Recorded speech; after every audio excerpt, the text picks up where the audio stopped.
What's up, everyone? I'm Coach D, and once again, I want to thank you guys for tuning into my channel. So I know I talk a lot about BYRON Donalds, Tim Scott, other Black Republicans on this channel. And the reason I do that is because I think it is very important to shine the light on people who are doing a disservice to the Black community and other marginalized communities. And that is exactly what people like BYRON Donalds and Tim Scott are doing. When they're bootlicking and buck dancing for Republicans, knowing that Republicans are trying to take away services and programs for marginalized communities, I see that as a disservice. And there is a huge contrast between Black Republicans like BYRON Donalds and Tim Scott and, let's say, Black Democrats like Maxwell Frost. So I want to show you the contrast in a Maxwell Frost who calls out the Republican Party and a BYRON Donalds who buck dances for the Republican Party. Take this show on the road and show the American people what's going on. You have a president who lied to people and said he was going to fight for working class families, but yet he's amassed the richest cabinet in the history of our country. So you expect him to believe that someone like Elon Musk, who's worth over $340 billion, is going to be in charge of helping to decide what my mom's Social Security check is going to be? Mm-hmm. And so I think we really need to take this on the road to show people, and it's going to help us, of course, take the House back. And Maxwell Frost is basically just echoing the sentiments of many people in this country. We've said this many times. You're telling me that Elon Musk and Vivek Ramaswamy, two billionaires, multi-billionaires, give a damn about poor and working class people in America. You think Vivek Ramaswamy and Elon Musk, two billionaires, are going to do what's in the best interest of poor and working class people in America? So Maxwell Frost says Elon Musk is worth $340 billion, and you're telling me that guy is going to decide how much money is going to be in my grandmother's Social Security check? Hell no. But in contrast, you have someone like BYRON Donalds. Maxwell Frost said Donald Trump lied. He lied to people to get elected. And now you have BYRON Donalds repeating those lies. He's out there saying Donald Trump is going to protect Social Security. That's what he said he would do. What? The president was very clear during the campaign that he's going to protect Social Security for seniors. He's going to protect Medicare for seniors.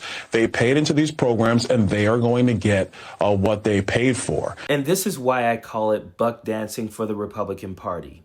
BYRON Donalds said this yesterday, even after seeing multiple interviews with not only Donald Trump, but other people in Congress who have said Social Security cuts are on the table. So how is BYRON Donalds saying that Donald Trump is going to protect Social Security when Donald Trump himself has said Social Security cuts are on the table, Medicare and Medicaid cuts are on the table? This is why I call it buck dancing and bootlicking for the Republican Party and Donald Trump. Now, if you're talking about the rest of the federal government, that is open season. We have a bloated government. We're spending more than $1.8 trillion more than we take in every year. That's insane. If we just simply went back to pre-COVID spending levels in the United States, that would save us about close to $750 billion over the next decade. There are plenty of places where we can cut and still make sure that we're providing the services to the American people.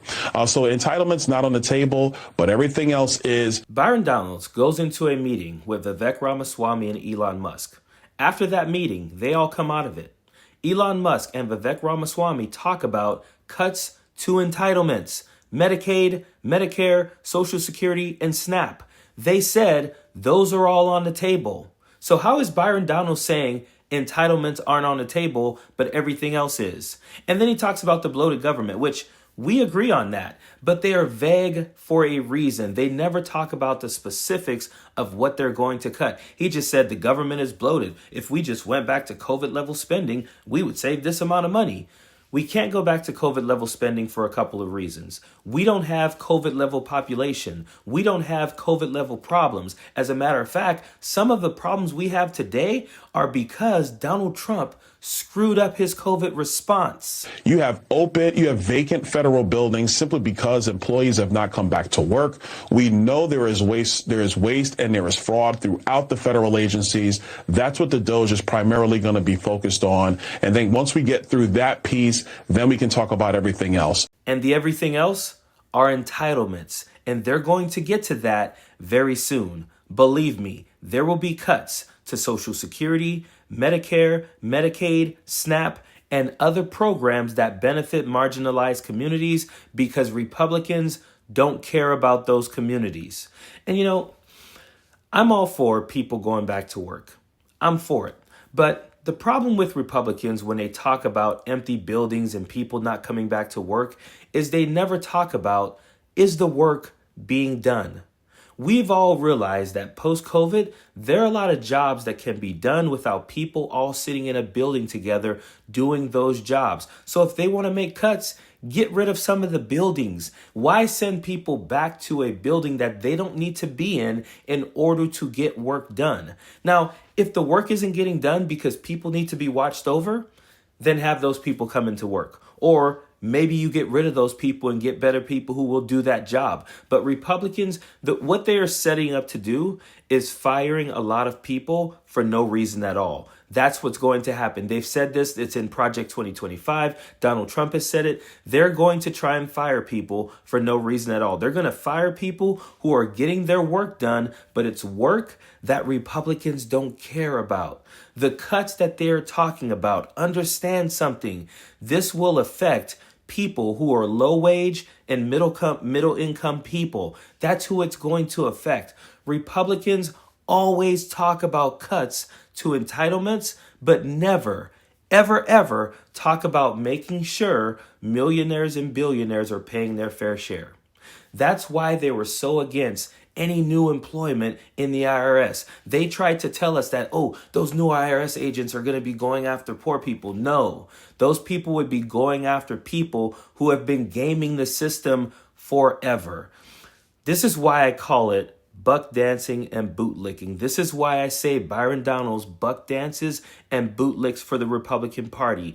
He knows these things. He knows everything that I am saying, but he is trying to keep himself in the circle. He's trying to stay in the good old boys club, a club that they won't actually allow him to be a full member of. This is full-on bootlicking and buck dancing, and we need to make sure we call them out and make sure we let them know that we're paying attention, or else shit's gonna happen and it's gonna be too late. Period.